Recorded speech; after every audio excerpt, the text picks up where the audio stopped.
1947 में 1947 में आकाशवाणी होती है कि इनका नाम एक पहले लक्ष्मी प्रसाद था। एक ऐसे महान युग पुरुष महाराज वियोगी जी ने सारी दुनिया के लिए 1947 में एक संदेश दिया। आज हम गोखागिर पहाड़ के पास आए हैं। ऐसा माना जाता है कि गोखागिर में बहुत सारे लोगों ने तपस्याएं करी हैं।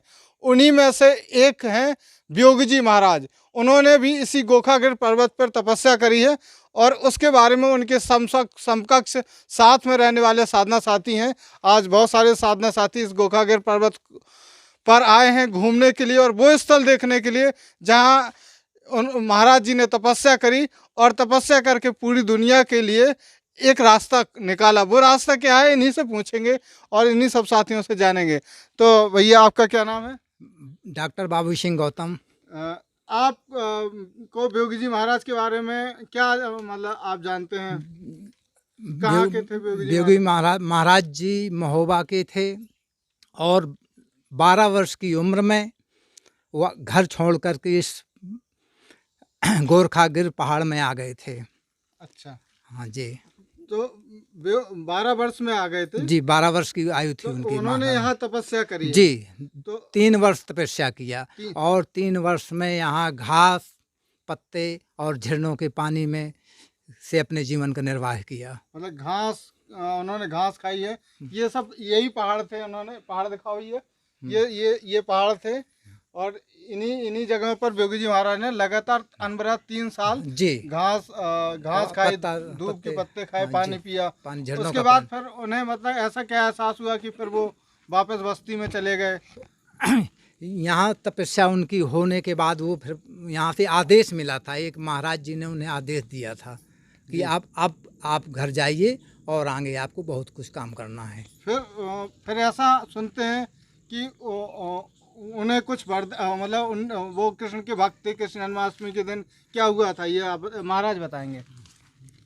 एक ऐसे महान युग पुरुष महाराज वियोगी जी ने सारी दुनिया के लिए 1947 में एक संदेश दिया कि सारी दुनिया शांति स्थापित कर पाए, सारी दुनिया एक सूत्र में बंध जाए।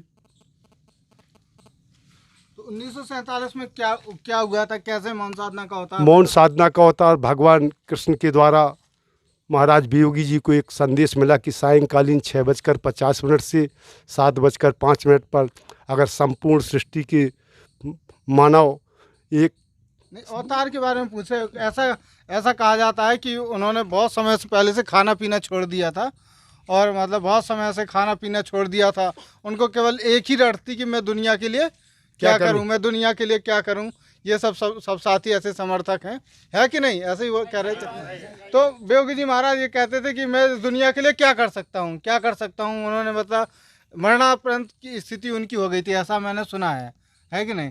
तो वो मतलब फिर 1947 में को मैंने सुना है कि कलंकी अवतार हुआ।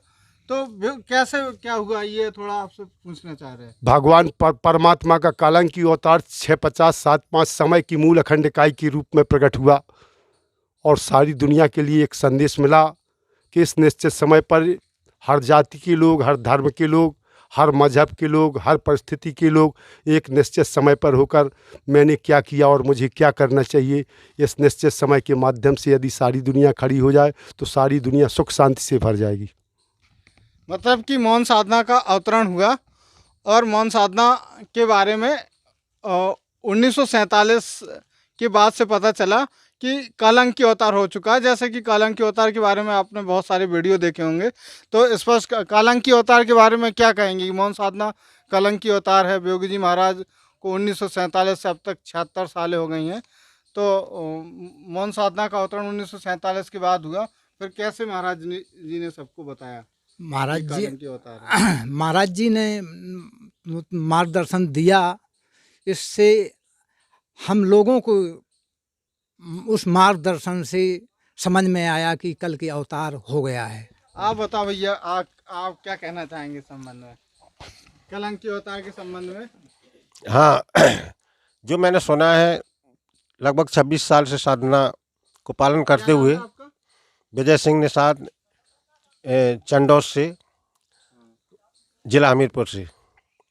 और मैंने जो जाना है साधना से कि महाराज जी एकांत में अपनी योग साधना में बैठे हुए थे, उसी समय एक अकस्मात प्रकाश हुआ, वो देखते रहे और वहीं से एक आकाशवाणी हुई कि मैं साधना के रूप में वियोगी अवतार लेकर के आ रहा हूँ।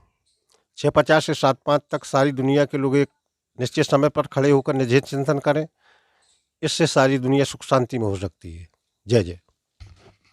मतलब है कि 1947 में मौन साधना का अवतरण हुआ और माध्यम बने वियोगी जी महाराज। स्वयं भगवान ने अवतार लेके ये बताया कि ये कालंकी अवतार है। अब कालंकी अवतार कैसा है इस बात को समझते हैं। फिर ये सारे लोग जो हैं वो मौन साधना कर रहे हैं और गोखागिर पर्वत पर ये सब वियोगी जी महाराज की जैसी अखंड तपस्या है। क्योंकि साधना क्या है पहले अभी हम इसको भी समझेंगे। मौन साधना ये लोग कह रहे हैं कि कलंकी अवतार है और पूरे विश्व में मौन साधना के माध्यम से एकता स्थापित हो सकती है, शांति स्थापित हो सकती है। तो कलंकी अवतार को कम शब्दों में समझाओ। जैसे सारी दुनिया भगवान के नाम को अनंत, अविनाशी, अखंड अनेक नाम रूपों से पुकारती है, ये सारे गुण उस समय की छोटी सी इकाई में पाए जाते हैं। समय अनंत है, अविनाशी है, अजर है। काल का मतलब होता है अंक, काल का मतलब समय, अंक का मतलब होता है इकाई। समय की मूल अखंड इकाई जो संपूर्ण काल है, उसकी एक छोटी सी इकाई 15 मिनट, जिसके गर्भ में सारी दुनिया समाई है। इतना छोटा है 6:50 7 15 मिनट। समय कितना है, कितने समय पे साधना करनी है? सायंकालीन 6:50 से 7:05 पर नित्य सायंकाल 15 मिनट। यदि इतना छोटा सा काम जीवन पर्यंत तुम निर्वाह कर पाए तो तुम्हारा कल्याण मिल जाएगा, भगवान मिल जाएगा। इसमें संदेह के लिए कोई गुंजाइश नहीं। 6:50 7:05 स्वयं भगवान है। अपना नाम? मेरा नाम डॉक्टर लाल सिंह राजपूत, ग्राम मलकछुआ, तहसील सहीला, जिला हमीरपुर। मैंने सुना है नगर महोबा में वियोगी जी महाराज का जन्म हुआ था, जो अपने जैसे अभी सुना था कि 12 वर्ष की उम्र में ही एक गोखागिर पहाड़ पर तपस्या करने के लिए आए थे। और तपस्या इन्होंने अखंड साधना निर्वाह की, जो यहाँ पर झरनों का पानी, दूब और पत्तियाँ खा करके इसका जीवन निर्वाह किया। जीवन निर्वाह करने के बाद यहाँ से इन्हें कुछ ऐसा लगा कि मैं ये अपने लिए करता हूँ, मुझे जगत का काम करना है। तो यहाँ से पुनः महोबा पहुँचते हैं और महोबा स्थान पर जाते हैं अपने गांव में जगत कल्याण के लिए। जगत कल्याण के लिए जब वो पहुँचते हैं अपने गांव में, तो वहाँ से एक अचानक इन्हें आकाशवाणी होती है कि अचानक 1947 में आकाशवाणी होती है कि इनका नाम एक पहले लक्ष्मी प्रसाद था। तो लक्ष्मी प्रसाद, तू लक्ष्मी प्रसाद यह क्या कर रहा है योग? अब तू जगत कल्याण के लिए तेरा जन्म हुआ है, अब तुझे एक जगत कल्याण के लिए काम करना है। तो आकाशवाणी ने ही महाराज को बताया कि ये 6:50 7:05 15 मिनट की मौन साधना तुम्हें निर्वाह करके जगत के लिए करना है, बताना है। यही कलंकी अवतार, यही कलंकी अवतार है। इससे क्या होगा? इससे समाज में, परिवार में, हर जात धर्म के लोग भाई पर में एकता स्थापित होगी, समाज का कल्याण होगा, विश्व एकता इसी मार्गदर्शन से होगा, ऐसा महाराज जी ने अच्छा, बताया। एक सवाल है, बहुत सिंपल से जवाब दीजिएगा। जैसे कि आज धार्मिक सब धर्मों के लोग, हिंदू, मुसलमान, सिख, ईसाई, कि हमारा ईश्वर बड़ा है, हमारा ईश्वर बड़ा है। इस बात पे बहुत सारी नफरत फैल रही है। बहुत धार्मिक, जहाँ जो धर्म लोगों को जीना सिखाता था, आज वही धर्म लोगों में नफरत, आज धार्मिक लोगों को एक दूसरे को देखते हैं तो नफरत होती है। तो मौन साधना उसका कैसा विकल्प है कि मतलब समय के आधार पर कैसे सब लोग एक हो सकते हैं? महाराज जी ने इसमें बताया है कि चाहे जो जिस धर्म का हो, चाहे जिस भगवान का मानने वाला हो, चाहे जिसका जो गुरु हो, अपने भगवान के नाम पर, अपने धर्म के नाम पर, अपने मजहब के नाम पर 15 मिनट की ठीक समय की मौन साधना 6:50 शाम के शाम 6:50 से 7:05 15 मिनट पर अपने अपने भगवान के नाम पर खड़े होकर के हर व्यक्ति यह चिंतन करे कि मैंने आज क्या किया और मुझे अगले दिन और अच्छे से अच्छा करना क्या है। इससे यदि प्रत्येक आदमी एक ठीक समय पर साधना करने लगेगा तो अपना गलतियां जो है ठीक करने लगेंगे और अपने भगवान की पूजा ठीक समय से करने लगेंगे। इससे एक ऐसी शक्ति कब उदय होगा जिससे समाज में एकता स्थापित होगी एक ठीक समय के माध्यम से।